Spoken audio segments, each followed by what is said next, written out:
Welcome, Descendants. Last night I was streaming on Twitch and a whole bunch of questions came out from new players. So it made me want to make a new player guide and a guide for anyone that's thinking about playing the first Descendant. So if you are an old player, please hop in the comments and help out some of the new players' questions. It's very hard to answer all the comments. If you want to catch me on Twitch, I do try to answer every question, so hop up in there, link in the description. I also have a Discord, and inside of the Discord is a ton of resources for new players and old players. We have build guides, theory crafts, modules, character drip page, many things. On to the first Descendant. When you begin the first Descendant, you will have the choice between Lepic, Ajax, and Viessa. I highly recommend not overbuilding these characters, because if you find that you like it, you will probably want the ultimate version of that character, and you will have wasted many resources putting resources into a not ultimate version of a character. If you want to be a tank, Ajax is the man. If you want to do a ton of skill damage while having still access to firearms, Lepic is your man. And if you just want to go straight skills and maybe admire some cake, and Viessa is your winner. If you're going to buy a Descendant so that you can enjoy the game how you want to, I highly recommend getting a non-attribute Descendant. It doesn't have to be Kyle, but a non-attribute Descendant will be as equally effective on all Void Intercept bosses. This game has an elemental rock, paper, scissors, kind of like Pokemon does. Granted, there's only 5 elements in the game. Whether you're upgrading your gun or your Descendant, you are going to have modules. Upgrading modules is going to cost you Kyber and gold, and whenever you slot something inside of the slot, it makes it half the cost. Like this slot is Xantic.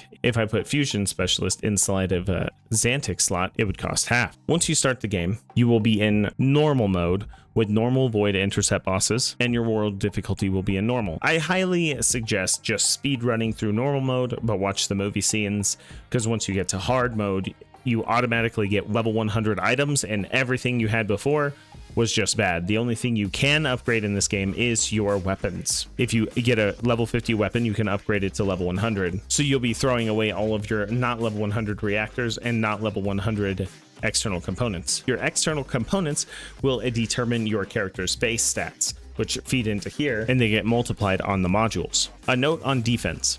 Defense is really good early game because everything is just getting shot at you from a gun that does majority of the damage is going to be physical.